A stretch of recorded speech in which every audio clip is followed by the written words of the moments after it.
এই দেহ নিয়ে তুমি যখন ধুলায় গড়াগড়ি দেবে তোমার ব্যথা লাগবে না?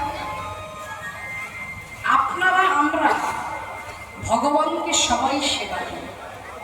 রাধারানীর কথা পরিপ্রেক্ষিতে কথাটা আজকে বলা, বাজার থেকে ফুল নিয়ে আসি, সে রজনীগন্ধা হোক, গাঁদা ফুলের হোক, যে কোনো ফুলের মালা, কখনো কোনোদিন আমরা কি দেখেছি সেই ফুলের মধ্যে কোথাও কাঁটা আছে কিনা, পচা ফুল আছে কিনা, পোকা আছে কিনা?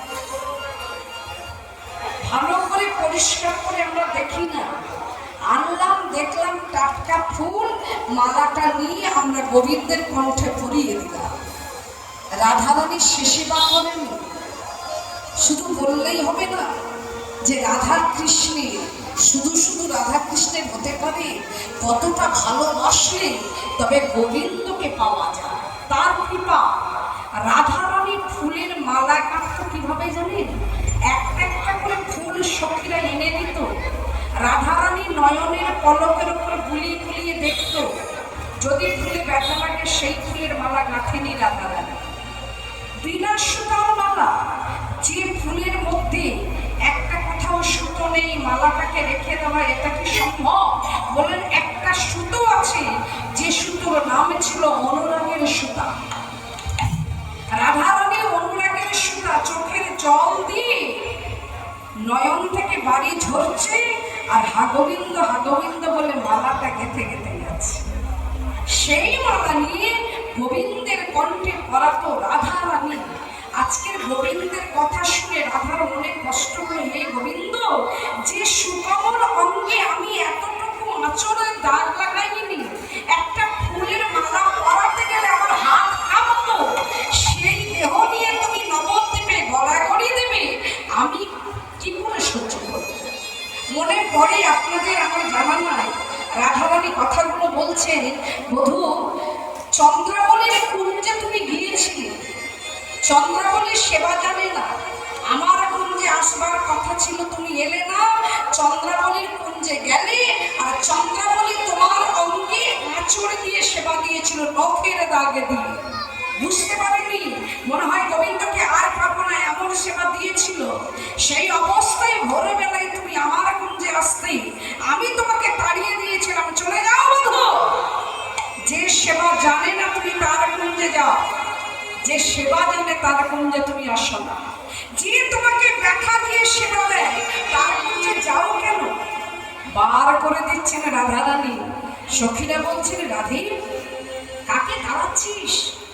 যে গোবিন্দকে যুগ যুগ তপস্যা করে পাওয়া যায় না, যে গোবিন্দকে মুনি ঋষি যোগে পায় না, ধ্যানে পায় না, যিনি অগতির অগতি পরপরের গতি, আলোর পরপরে আধারের পরপরে, সেই ভবপরের কান্ডারিকে তুই দাঁড়িয়ে দিচ্ছিস। রাধারানী বলে উঠলে, এটাই উপযুক্ত শাস্তিও না। যারা সেবা জানবে না তাদের কুঞ্জ মন্দিরে যাওয়া, নখের আঁচড়ের দাগ লেগে গেছে যত না কৃষ্ণের, তার অধীর ব্যথা লেগে গেছে রাধারানীর অধীর। সেই দিন গোবিন্দ কথা দিয়েছিলেন, রাধে আজ এই কুঞ্জ মন্দিরের বহির্দ্বারে আমি কথা দিলাম, শুধু চন্দ্রাবলী নয়, এই বিশ্ব জগতে যারাই আমাকে ব্যথা দিয়ে সেবা দেবে, আমি তাদের কুঞ্জে কখনো থাকবো না।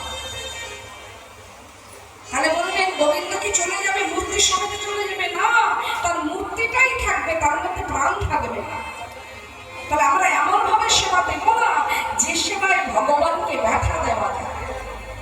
আজকের গোবিন্দ কথাটা বলেছেন, রাধারানী বললেন, তোমার মুখের কথা বিশ্বাস হয় না, তুমি এমন করে বলো যেন আমি বিশ্বাস করি। সেদিন কি দিয়েছিলেন? কথা রাখবার জন্য, বিশ্বাস আনাবার জন্য। রাধে আমার কাছে যা আছে তোমায় দিলাম, আর তুমি শুধু আমায় একটা বস্তু ভিক্ষা দাও। লেহ লেহ লেহ ভাই রাধে